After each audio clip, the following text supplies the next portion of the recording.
नमस्कार दोस्तों, आप सभी का BK स्टडी T8 में स्वागत है। आज की इस वीडियो में हम लोग क्लास 6 पॉलिटी इकाई 3 देखेंगे। इकाई 3 में है स्थानीय सरकार के बारे में। स्थानीय सरकार में पहला चैप्टर है अध्याय 5 पंचायती राज के बारे में। हम लोग आज इस चैप्टर के बारे में जानेंगे। चलिए, इस चैप्टर में हम क्या पढ़ेंगे इसके बारे में कुछ यहाँ पे लिखा हुआ है, तो इसको हम पढ़ लेते हैं। लाइन बाय लाइन डिस्कशन किया जाएगा। लोग जब अपना प्रतिनिधि चुन लेते हैं तो उसके बाद क्या होता है? ग्रामीण क्षेत्रों में चुने गए प्रतिनिधियों द्वारा निर्णय कैसे लिए जाते हैं? यहाँ हम ग्राम सभा को देखेंगे, जिसमें लोग प्रत्यक्ष रूप से भाग लेते हैं और अपने प्रतिनिधियों से जवाब मांगते हैं। आगे देखते हैं, चैप्टर स्टार्ट हो गया यहाँ से। आज का दिन बड़ा खास है। सभी लोग जल्दी जल्दी ग्राम सभा के लिए जा रहे हैं। क्या आपको पता है क्यों? क्योंकि पंचायत के चुनावों के बाद आज पहली बार ग्राम सभा की बैठक हो रही है। हरदास गांव के लोग यह जानने के लिए बहुत उत्सुक हैं कि नई पंचायत के उनके लिए क्या योजना बनाई जाए। ग्राम सभा के बारे में हम लोग जानते हैं, क्योंकि नेक्स्ट टॉपिक स्टार्ट है। इससे पहले हम इस डब्बे वाले भाग को एक बार पढ़ लेते हैं बॉक्स वाले भाग को। ग्राम सभा एक पंचायत के क्षेत्र में रहने वाले सभी वयस्कों की सभा होती है। हो सकता है कि उसमें सिर्फ एक गांव हो या एक से ज़्यादा। जैसे कि इस उदाहरण में दिया गया है कि कई राज्यों में हर गांव की ग्राम सभा की बैठक अलग होती है। कोई भी व्यक्ति जिसकी उम्र 18 वर्ष या उससे ज़्यादा हो, जिसे वोट देने का अधिकार प्राप्त हो और जिसका नाम गांव की मतदाता सूची में हो, वह ग्राम सभा का सदस्य होता है। चलिए दोस्तों, अब नेक्स्ट टॉपिक ग्राम सभा के बारे में हम लोग जानते हैं। ग्राम सभा की बैठक की शुरुआत में सरपंच और पंच ने सड़क की मरम्मत पर होने वाले खर्च का ब्यौरा दिया। यह सड़क गांव का मुख्य सड़क से जोड़ती है। इसके बाद पानी की कमी पर चर्चा होने लगी। गांव में रहने वाले तजिया ने बोलना शुरू किया। हरदास गांव में पानी की कमी की समस्या बहुत बढ़ गई है। हैंडपंपों का पानी ज़मीन में बहुत नीचे चला गया है। मुश्किल से हैंडपंप में थोड़ा बहुत पानी आता है। औरतों को 3 किलोमीटर दूर सुरू नदी से पानी लेने जाना पड़ता है। एक सदस्य ने सुझाव दिया कि सुरू नदी का पानी पाइप से लाकर गांव में एक बड़ी सी टंकी में भर लेते हैं। उससे पानी की आपूर्ति हो जाएगी। लेकिन दूसरों को लगा कि यह बहुत महंगा पड़ सकता है। उन्होंने कहा कि इस साल के लिए हैंडपंप और गहरे कर लेते हैं और कुओं को साफ कर लेते हैं। तिजिया ने कहा, इतने से तो काम नहीं चलेगा, हमें कुछ पक्की व्यवस्था करनी पड़ेगी, क्योंकि हर साल पानी का स्तर नीचे ही गिरता जा रहा है। जितना पानी ज़मीन में रिस के जाता है, हम उससे ज़्यादा उपयोग करते हैं। ग्राम सभा के एक दूसरे सदस्य अनवर ने तब सबको बताया कि उसने महाराष्ट्र में एक गांव में पानी संरक्षण के नए तरीके देखे हैं। वह उस गांव में अपने भाई से मिलने गया था। उसको जल संवर्धन विकास कार्यक्रम यानी वाटर शेड कहते हैं। उसने सुना था कि सरकार ने इसके लिए पैसा भी दिया था। उसके भाई ने गांव में लोगों ने पेड़ लगवाए थे। नालों पर चेक डैम यानी छोटे छोटे बांध बनवाए थे एवं टंकियां बनाई थी। सबको अनवर का यह विचार बड़ा अच्छा लगा और सबने ग्राम पंचायत को इसके बारे में पता करने के लिए कहा। इस डब्बा वाले भाग को देखते हैं। ग्राम सभा क्या होती है और ग्राम सभा की बैठक में अब तक कौन सी समस्याओं पर चर्चा हो चुकी थी, उनके किस तरह के हल सुझाए गए, उनको इस उदाहरण के माध्यम से जो समझाए गए हैं उसको आप लिख सकते हैं। चलिए, ग्राम सभा में चर्चा के लिए अगला मुद्दा था गरीबी रेखा के नीचे आने वाले लोगों की सूची पर स्वीकृति लेना। जैसे ही सूची में दर्ज नाम पढ़ने शुरू किए गए तो लोगों के बीच खुसर होने लगी। नटवर ने हाल ही में तो एक रंगीन टेलीविज़न खरीदा है और उसके बेटे ने एक नई मोटरसाइकिल भी भेजी है। वह गरीबी रेखा के नीचे कैसे हो सकता है? सूरजमल ने अपने पास बैठे आदमी से धीरे से कहा। सरोज ने सुखी भाई से कहा, बिरजू का नाम इस सूची में कैसे आ गया? उसके पास तो इतनी ज़मीन है। इस सूची में तो सिर्फ गरीब लोग होने चाहिए। ओम प्रकाश एक मजदूर हैं, उसके पास बिल्कुल ज़मीन नहीं है। वह मुश्किल से अपना गुजारा चला पाता है, पर उसका नाम इस सूची में नहीं है। सुखी बाई ने कहा, तुम्हें तो पता ही है कि नटवर और बिरजू अमीरचंद के दोस्त हैं। अब अमीरचंद को, इस जवाब वाले भाग को देख लें, अमीरचंद को कौन बोल सकता है? अमीरचंद पहले गांव का जमींदार था और अब भी बहुत सारी ज़मीन का मालिक हैं। लेकिन हमें ओम प्रकाश का नाम तो सूची में डलवाना ही चाहिए। सरपंच ने देखा कि लोगों के बीच में खुसर फुसर हो रही थी, तो उन्होंने पूछा कि अगर किसी को कुछ कहना हो तो कहे। सरोज ने सूरजमल को उकसाने की कोशिश की कि वह नटवर और बिरजू के बारे में पूछे, लेकिन सूरजमल चुपचाप बैठा रहा। अमीरचंद ग्राम सभा में बैठा सब पर निगाह रखे हुए था। सरोज ने उठकर कहा कि ओम प्रकाश का नाम सूची में होना चाहिए। दूसरे लोगों ने भी मना की और ओम प्रकाश का परिवार बहुत गरीब हैं। सरपंच ने पूछा कि उसका नाम सूची में क्यों नहीं डाला था। तो जिस व्यक्ति ने गरीबी रेखा के नीचे आने वाले परिवारों का सर्वेक्षण किया था, उसने बताया, मैं ओम प्रकाश के घर कई बार गया,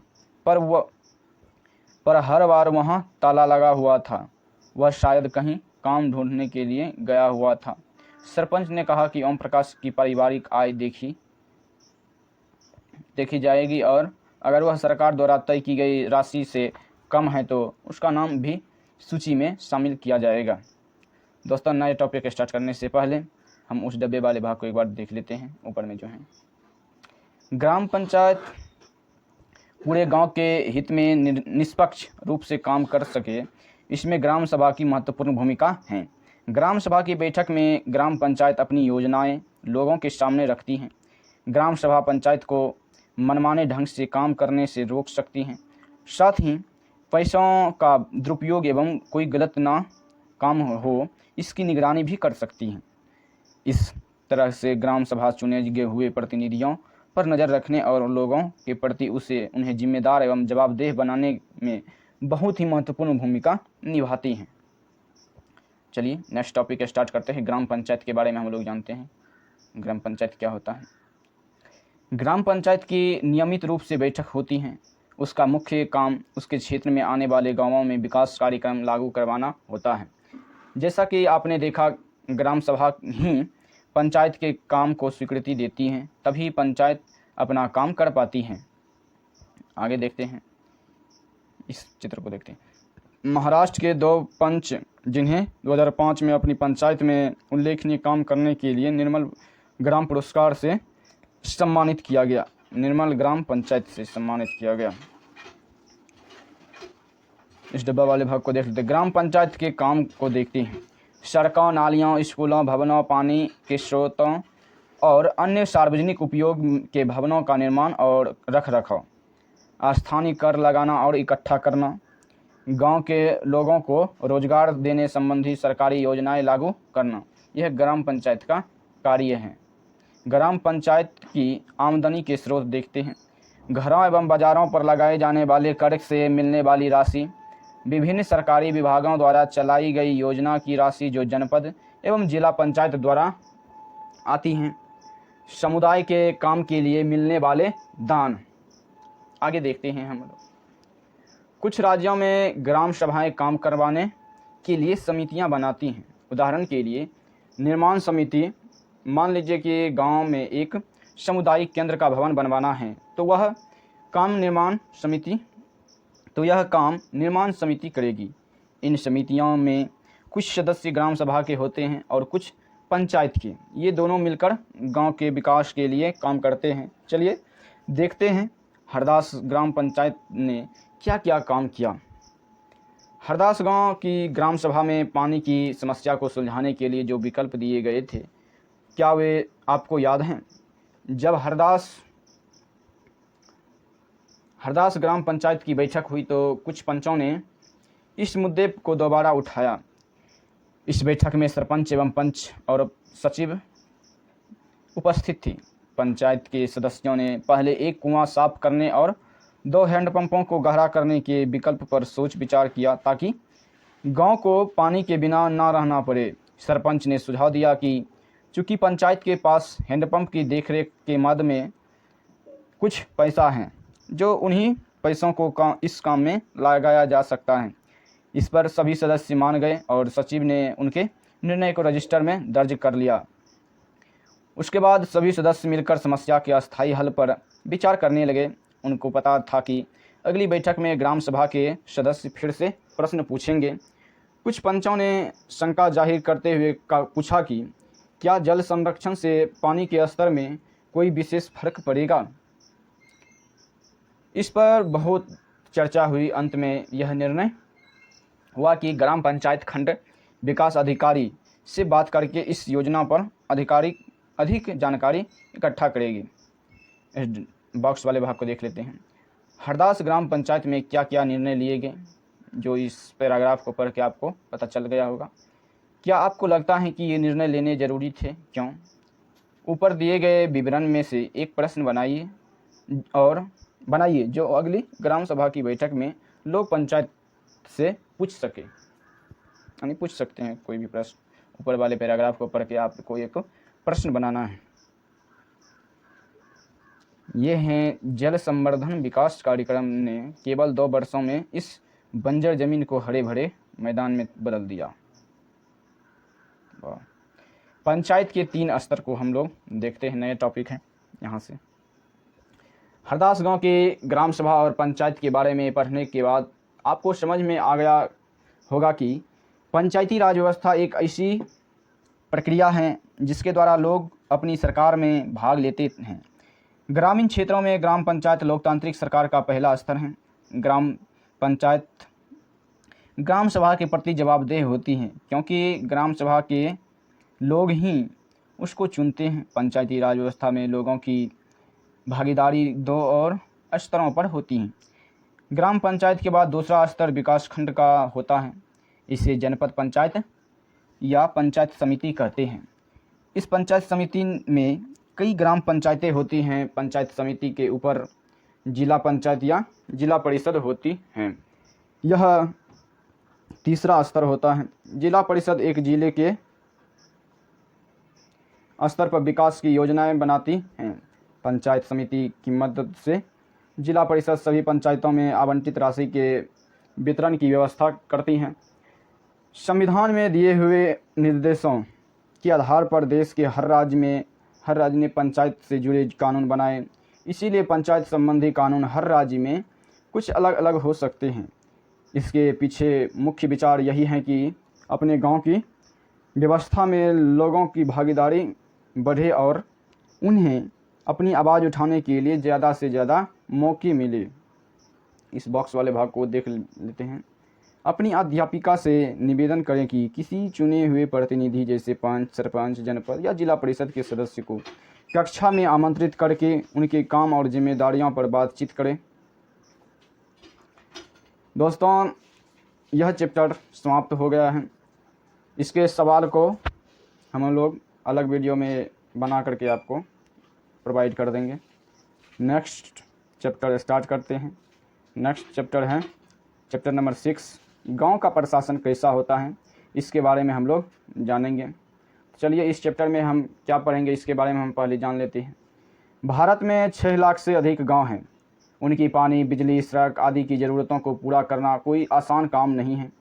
इसके अलावा ज़मीन के दस्तावेज़ों का रखरखाव करना पड़ता है और आपसी विवादों को भी निपटाने की ज़रूरत पड़ती है। इन सब की व्यवस्था के लिए गांव का प्रशासनिक ढांचा होता है। इस पाठ में हम 2 ग्रामीण प्रशासनिक अधिकारियों के काम के बारे में थोड़े विस्तार से पढ़ेंगे। चलिए दोस्तों स्टार्ट करते हैं। गांव में झगड़ा यानी गांव में कैसा झगड़ा होता है इसके बारे में यहाँ से देखते हैं। पहला टॉपिक है इस चैप्टर का। मोहन एक किसान है। उसके परिवार के पास थोड़ी सी खेतीहर ज़मीन है। जिस पर वह कई सालों से खेती कर रहा है। उसके खेत से लगा हुआ ही रघु का खेत है। दोनों के खेत एक छोटी सी मेर से अलग होते हैं। एक सुबह मोहन ने देखा कि रघु ने मेर को थोड़ा आगे बढ़ा दिया था। ऐसा करके उसने मोहन की कुछ ज़मीन अपने खेत में मिला ली। अपने खेत का आकार बढ़ा लिया। मोहन को बहुत गुस्सा आया, मगर वह थोड़ा डरा हुआ भी था। रघु के परिवार के पास बहुत ज़मीन थी और उसके अलावा उसके ताऊ गांव के सरपंच थे। फिर भी मोहन ने हिम्मत जुटाई और रघु के घर पहुंच गया। दोनों के बीच कहा सुनी हुई। रघु ने तो मानने से ही इनकार कर दिया। उसने पैर को आगे बढ़ाया था। थोड़ी ही देर में झगड़ा शुरू हो गया। रघु ने अपने एक मजदूर को बुला लिया। दोनों मिलकर मोहन पर चिल्ला रहे थे। फिर उन्होंने मोहन को मारना शुरू कर दिया। हो हल्ला सुनकर पड़ोसी बाहर आ गए। उन्होंने देखा कि मोहन की पिटाई हो रही है। बीच बचाव करके उन्होंने मोहन को बचाया। मोहन को सिर पर और हाथ में बहुत चोट आई थी। एक पड़ोसी ने उसकी मरहम पट्टी की। मोहन के एक दोस्त ने, जो गांव के डाकघर में काम करता था, सुझाव दिया कि उन्हें स्थानीय पुलिस थाने जाकर रपट लिखवानी चाहिए, जबकि कुछ लोग इसके खिलाफ थे। उनको लग रहा था कि बहुत सारा पैसा बर्बाद हो जाएगा और नतीजा कुछ नहीं निकलेगा। कुछ लोगों ने कहा कि रघु के परिवार वाले तो पहले ही पुलिस थाने पहुंच चुके होंगे। काफ़ी विचार विमर्श के बाद अंततः यह तय हुआ कि जिन पड़ोसियों की आंखों के सामने यह घटना हुई थी, मोहन उनको लेकर पुलिस थाने जाएगा। तो नेक्स्ट टॉपिक स्टार्ट होते हैं। पुलिस थाने का क्षेत्र कहाँ तक है, इसके बारे में बताया गया। थाने के रास्ते में एक पड़ोसी ने पूछा, क्यों ना हम थोड़ा और पैसा खर्च करके शहर के बड़े थाने चले। मोहन ने समझाया कि बात पैसे की नहीं है, हम इसी थाने में अपना मामला दर्ज करवा सकते हैं, क्योंकि हमारा गांव इसी के कार्य क्षेत्र में आता है। चलिए दोस्तों, इस बॉक्स वाले भाग को हम लोग पढ़ना है। हर पुलिस थाने का एक कार्य क्षेत्र होता है जो उसके नियंत्रण में रहता है। लोग उस क्षेत्र में हुई चोरी, घटनाएं, मारपीट, झगड़े आदि की रपट उसी थाने में लिखवा सकते हैं। यह वहाँ के थानेदार की जिम्मेदारी होती है कि वह लोगों से घटना के बारे में पूछताछ करे, जांच पड़ताल करे और अपने क्षेत्र के अंदर आने वाले मामलों पर कार्रवाई करे। आगे देखते हैं। इस बॉक्स वाले भाग को भी देख लेते हैं, क्योंकि इस बॉक्स वाले के बाद यही बॉक्स है। फर्स्ट स्टार पॉइंट है, अगर आपके घर में चोरी हो जाती है तो आप किस थाने में जाकर अपनी शिकायत दर्ज करवाएंगे। जो आपके आसपास के थाने होंगे उसी में पहले हम जाएंगे। मोहन और रघु के बीच में किस बात को लेकर विवाद हुआ। तो ज़मीन के आर को तोड़ने के बारे में विवाद हुआ। मोहन को रघु से झगड़ा करने में डर क्यों लग रहा था, क्योंकि उसका पिता रघु का सरपंच भी था, चाचा था इस आई थिंक। कुछ लोगों ने कहा कि मोहन को पुलिस थाने में मामला दर्ज करवाना चाहिए, जबकि कुछ ने ऐसा करने से मना किया। लोगों ने अपनी अपनी राय के लिए क्या तर्क दिए, तो उसको आप यहाँ से पढ़ के आपको पता चल ही गया होगा। आप लिख सकते हैं, क्योंकि इस वीडियो में हम पूरा उतना डिक्टेट करेंगे तो वीडियो बहुत लंबा हो जाएगा। पुलिस थाने में होने वाला काम को देखते हैं। नया टॉपिक स्टार्ट हो रहा है। जब सब लोग पुलिस थाने पहुंचे तो मोहन थानेदार के पास गया और उसे पूरा मामला बताया। उसने यह भी बताया कि वह अपनी शिकायत लिखित रूप में देना चाहता है। थानेदार ने बड़ी बेरुखी से कहा कि उसके पास छोटी छोटी शिकायतों की जांच पड़ताल का समय नहीं है। मोहन ने अपने घाव भी दिखाए, लेकिन थानेदार पर कोई असर नहीं हुआ। मोहन हैरान था कि उसकी शिकायत आखिर दर्ज क्यों नहीं की जा रही थी। मोहन बाहर गया और उसने पड़ोसियों को बुलाकर अंदर ले गया। पड़ोसियों ने थानेदार को समझाया कि मोहन को उनकी आंखों के सामने पीटा गया। अगर वे उसे ना बचाते तो उसे बहुत ही गंभीर चोट आती। उन्होंने मामला दर्ज करने पर जोर दिया। अंततः थानेदार राजी हो गया। उसने मोहन को अपनी शिकायत लिख कर देने को कहा। थानेदार ने वायदा किया कि अगले दिन एक हवलदार घटना की जांच पड़ताल के लिए उनके यहाँ पहुँचेगा। चलिए इस बॉक्स वाले भाग को हम लोग देखते हैं, हम लोग देखते हैं। पुलिस थाने में जो भी हुआ उसे एक नाटक के रूप में दिखाइए। फिर यह बताइए कि मोहन थानेदार या पड़ोसियों की भूमिका निभाते हुए आपको कैसा लगा। क्या थानेदार इस स्थिति को किसी अन्य तरीके से संभाल सकता था? हाँ। राजस्व विभाग का काम क्या है, इसके बारे में हम लोग जानते हैं। नेक्स्ट टॉपिक स्टार्ट हो रहा है। आपने पढ़ा कि मोहन और रघु में खेत की मेड़ को लेकर ज़बरदस्त लड़ाई हुई। क्या ऐसा कोई तरीका नहीं था कि जिससे वह अपना मामला शांतिपूर्वक सुलझा लेते? क्या कोई ऐसे अभिलेख यानी रिकॉर्ड होते हैं जिनसे यह पता चल जाए कि गांव में किसके पास कौन सी ज़मीन है? चलिए पता करते हैं कि यह कैसे किया जाता है। ज़मीन को नापना और उसका रिकॉर्ड रखना पटवारी का मुख्य काम होता है। अलग अलग राज्यों में इसको अलग अलग नाम से जाना जाता है। कहीं पटवारी, कहीं लेखपाल, कहीं कर्मचारी, कहीं ग्रामीण अधिकारी तो कहीं कानूनगो कहते हैं। हम यहाँ ज़मीन को लेखा जोखा रखने वाले कर्मचारी के लिए पटवारी शब्द का इस्तेमाल कर रहे हैं। प्रत्येक पटवारी कुछ गांवों के लिए जिम्मेदार होता है। अगले पृष्ठ पर दिए गए नक्शे और उनके अनुसार बने खसरे यानी रजिस्टर के विवरण को देखिए। यह पटवारी द्वारा रखा गया गांव के लोगों की ज़मीन के रिकॉर्ड का एक हिस्सा। आमतौर पर पटवारियों के पास खेत नापने के अलग अलग तरीके होते हैं। कई जगहों पर वह एक लंबी लोहे की जंजीर का इस्तेमाल करते हैं। इसे जरीब कहते हैं। ऊपर दी गई कहानी में पटवारी मोहन और रघु के खेतों को नाप कर यह देख सकता था कि वह गांव के नक्शे में मेल खाता है कि नहीं।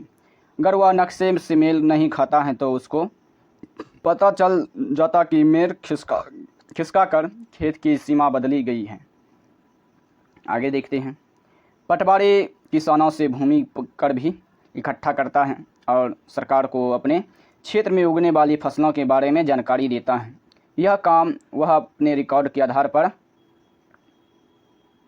यह है खाता खसरा के बारे में। अगर आप डब्बा वाले भाग को देखते हैं। अगर आप ग्रामीण क्षेत्र में रहते हैं तो पता कीजिए कि आपके क्षेत्र का पटवारी कितने गांवों के लिए ज़मीन के अभिलेख रखता है। गांव के लोग पटवारी से कैसे संपर्क करते हैं। यह है खाता खसरा के बारे में। चलिए देखते हैं। हम भी पहली बार इसको देख रहे हैं। एक बार पढ़ते जाते हैं। वन लाइन बाय लाइन बोले हैं तो एक बार पढ़ लेते हैं।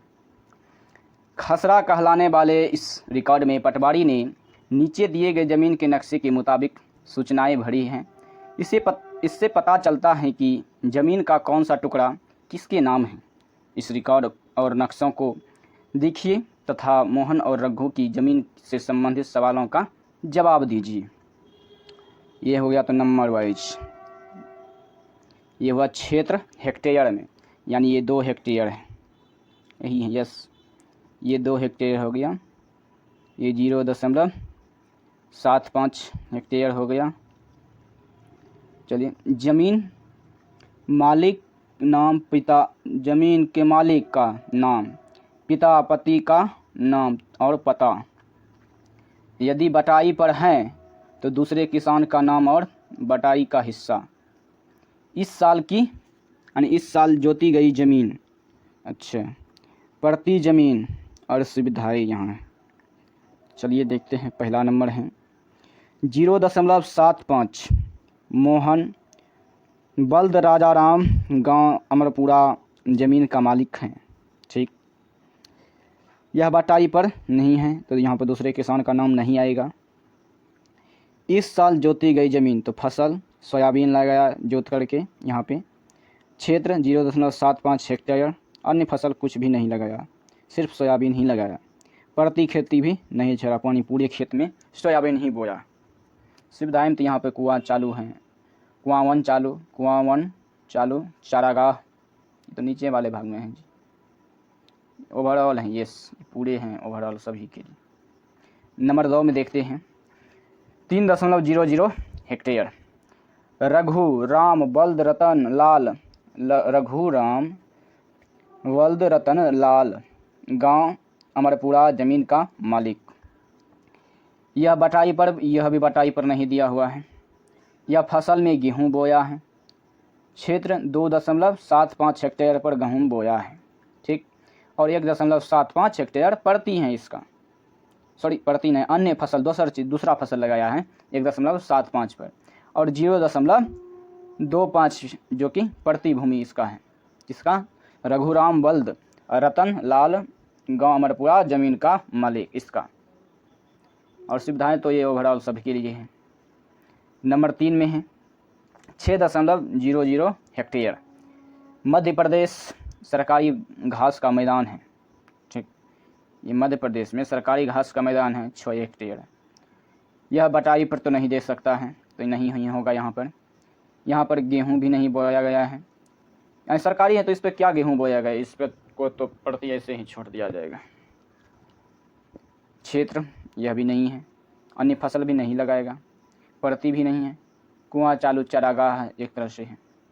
चलिए नीचे क्या है देख लेते हैं। ऊपर नॉर्थ, ठीक। को वाले भाग में क्या लिखा हुआ है देख लेते हैं। मोहन के खेत के दक्षिण में जो ज़मीन है वह किसकी है, यानी मोहन की खेत के ज़मीन किसकी है, क्या मोहन के खेत के दक्षिण में जो ज़मीन है वह किसकी है। ये है गांव अमरपुरा पटवारी रिकॉर्ड 16।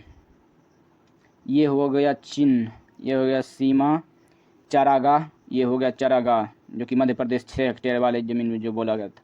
ये होगा कच्ची सड़क, ये हो गया कुआं, तो कुआं 1 2 कुआं है। पक्की सड़क, ये हो गया पक्की सड़क। फिर जो है ख में रघु और मोहन की ज़मीन के बीच की सीमा पर निशान लगाइए। खेत संख्या 3 को कौन इस्तेमाल कर सकता है। खेत संख्या 2 और 3 में यानी 3 से संबंधित क्या क्या जानकारी हमें मिल सकती है।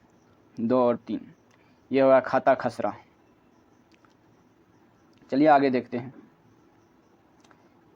इस बॉक्स वाले भाग को हम लोग पहले देख लेते हैं। किसानों को अक्सर अपने खेत के नक्शे और रिकॉर्ड की ज़रूरत पड़ती है। इसके लिए उनको कुछ शुल्क देना पड़ता है। किसानों को इसकी नकल पाने का अधिकार है। हालांकि कई बार उनको ये रिकॉर्ड आसानी से नहीं मिलते। लोगों को इसको हासिल करने में कई मुश्किलों का सामना करना पड़ता है। कई राज्यों में ये सारे रिकॉर्ड कंप्यूटर्स में डालकर पंचायत के दफ्तर में रख दिए गए हैं ताकि वे आसानी से लोगों को उपलब्ध हो सके और नई सूचनाओं के अनुसार नियमित रूप से दुरुस्त होते रहे। आपको क्या लगता है कि किसानों को इस रिकॉर्ड की ज़रूरत कब पड़ती होगी। नीचे दी गई स्थितियों को पढ़िए और उन मामलों को पहचानिए जिनमें ज़मीन के रिकॉर्ड अनिवार्य होते हैं। यह भी बताइए कि वे किस लिए ज़रूरी हैं। फर्स्ट स्टार पॉइंट है, एक किसान दूसरे किसान से ज़मीन खरीदना चाहता है तो उस वक्त यह नकल और खसरा का रिकॉर्ड रहना ज़रूरी है। एक किसान अपनी फसल दूसरे को बेचता है तो उस वक्त नहीं हो सकता है। इसका क्या, फसल अपना बेच रहा है। एक किसान को अपने ज़मीन में कुआं खोदने के लिए बैंक से कर्ज चाहिए, उस वक्त ये हो सकता है खाता खसरा नक्शा का प्रयोग। एक किसान अपने खेतों के लिए खाद खरीदना चाहता है। खाद खरीदने वक्त भी ऐसा कुछ नहीं है, कहीं कहीं पे लेता है, कहीं कहीं पे नहीं भी लेता है। एक किसान अपनी ज़मीन अपने बेटे एवं बेटियों में बांटना चाहता है तो उस वक्त नाम जमाबंदी जैसे ये सब लगता है तो उस वक्त खाता खसरा और नक्शे का प्रयोग किया जा सकता है। आगे देखते हैं आगे क्या है। यहाँ से ऊपर दी गई करता है, इसलिए ज़रूरी है कि वह उनको समय समय पर दुरुस्त करता रहे। किसान कई बार फसल बदल देते हैं, कुछ और उगाने लगते हैं या कोई कहीं कुआं खोद लेता है। इन सब का हिसाब रखना सरकार के राजस्व विभाग का काम होता है। इस विभाग के वरिष्ठ लोग इस काम का निरीक्षण करते हैं। भारत में सभी राज्यों जिलों में बटे हुए हैं। ज़मीन से जुड़े मामलों की व्यवस्था के लिए इन जिलों को और भी छोटे खंडों में बांट दिया गया है। जिले के उपखंडों को कई नामों से जाना जाता है जैसे तहसील, तालुक इत्यादि। सबसे ऊपर जिला अधिकारी होता है और उसके नीचे तहसीलदार होते हैं। उन्हें विभिन्न मामलों को निपटाना होता है। वे पटवारी के काम का निरीक्षण करते हैं और यह सुनिश्चित करते हैं कि रिकॉर्ड सही ढंग से रखे जाए और राजस्व जैसे विभिन्न तरह के कर यानी विभिन्न तरह के कर को वसूलते हैं, इकट्ठा करते हैं। वे वह भी देखते हैं कि किसानों को अपने रिकॉर्ड की नकल आसानी से मिल जाए। वे विद्यार्थियों को ज़रूरत पड़ने पर जाति प्रमाण पत्र आदि भी जारी करते हैं। तहसीलदार के दफ्तर में ज़मीन से जुड़े विवाद के मामले सुने जाते हैं। चलिए दोस्तों, नया टॉपिक स्टार्ट हो रहा है। एक नया कानून, हिंदू अधिनियम धारा 2005 के बारे में हम लोग जानते हैं। जब हम उन किसानों के बारे में सोचते हैं जिनके पास ज़मीन है, तो आमतौर पर हमारे ध्यान में पुरुष होते हैं। महिलाओं की हैसियत खेतों के काम में एक मददगार भर ही मानी जाती हैं।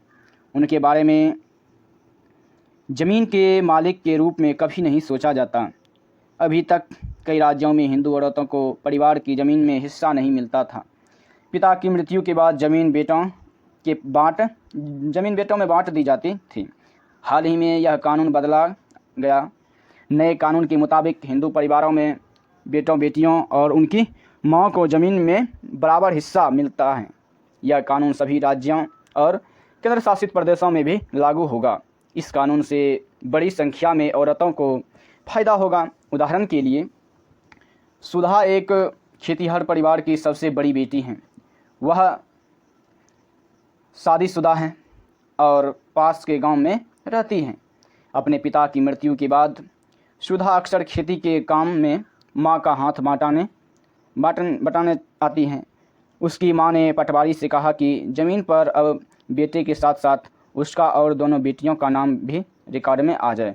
सुधा की मां बड़े आत्मविश्वास के साथ छोटे बेटे और बेटी की मदद से खेती का काम संभालती हैं। सुधा भी इसी निश्चितता में जी रही हैं कि ज़रूरत पड़ने पर वह अपने हिस्से की ज़मीन से काम चला सकती हैं।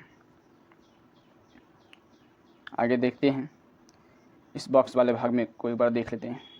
एक बेटिया की क्या चाह होती है, इसके बारे में कुछ बातें कही गई हैं, इसको हम देखते हैं। विरासत में मिला यह घर पापा को अपने पिता से, यही सब मिलेगा मेरे भैया को मेरे पिता से।